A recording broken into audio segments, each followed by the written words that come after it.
Good morning, Siksang Pag-ina. Good morning, Ma'am Mei.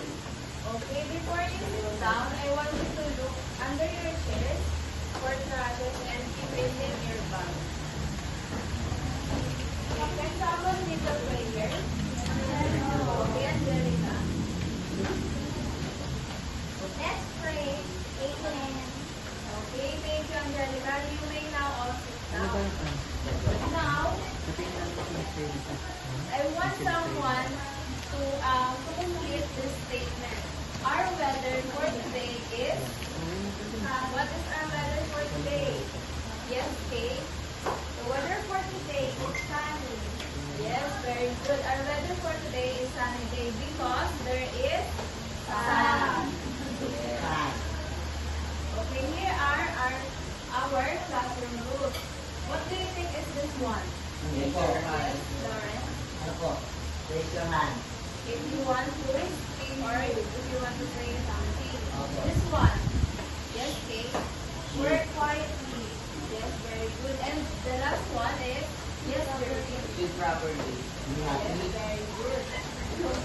Now, I want you to look at this picture. What is this? Earth. Earth. So, if that's Earth, sa tingin niyo ba dyan tayo nakatira? Yes, we live in planet Earth. Now, let's read the direction, everyone. Using our world, identify the different layers of the earth and briefly describe each layer. Okay, meron si teacher na isang boiled egg. So, gagamitin natin yung imagination natin. So, iisipin natin na ito yung Earth. Diba? Dito tayo nakatira. And then, I want you to label the different layers of the Earth using this boiled egg. Can someone help me label the layers of the Earth? Yes, Angelica? Okay, okay. No. There is the egg. So, what do you call this one? What is this? No. The shell. Yes, the shell of the egg.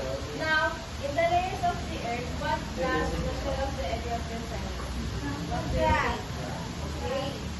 Grass. Now, I want you to remove the shell of the egg.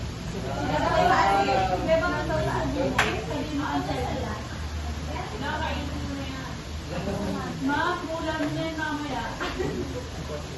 Bakit pa may kanin sa food? Okay, now, itong color white, what do you think, what layer of the earth will be on the mantle? And now, inside that white egg, ano kayang meron sa loob niya? Yolk or yung yellow. Now, ano kayang tawag dun sa egg yolk na yun? Yes, very good. Okay, kumakain natin. Wow!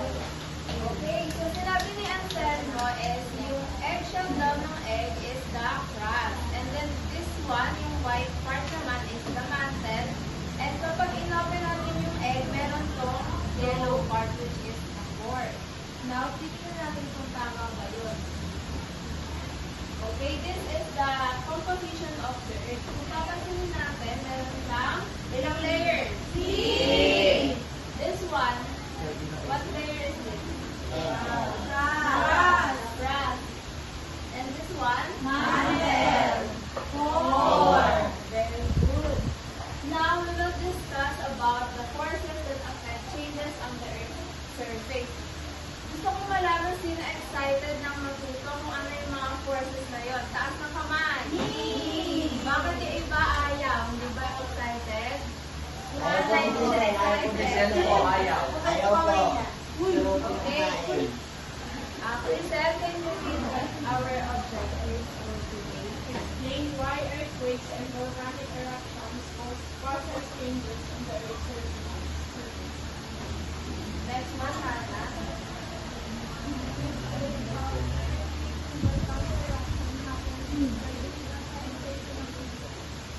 And the last one, Arden share insights on the importance of knowing what it means for doing. Okay. Now, I want you to look at this picture. So, observe niyo yung pictures na dito sa harapan. For Hala. these pictures and this one. Earthquake. Now, what do you see in the pictures? Describe it. Yes, Kate. The first and second pictures, ensemble, eruption, and earthquake. Okay.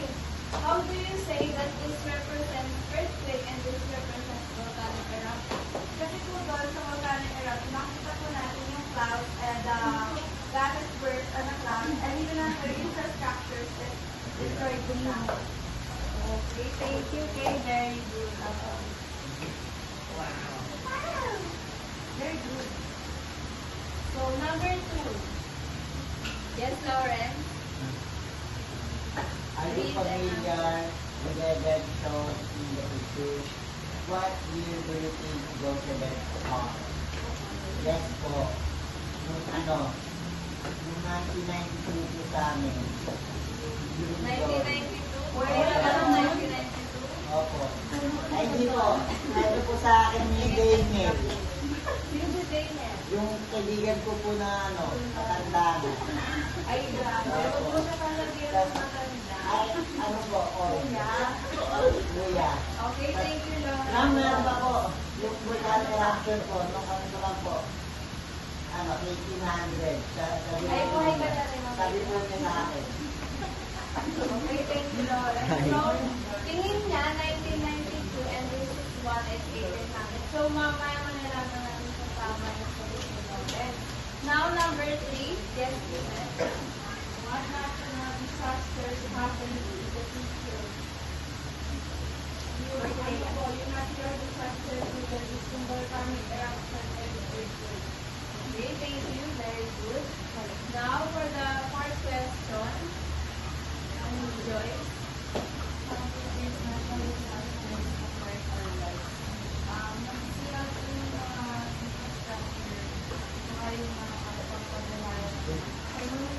Okay, based sa sinabi ni Joyce, isasira na yung mga pakabuhayan natin and yung mga bagay na nakatayo dito sa ground ng Earth.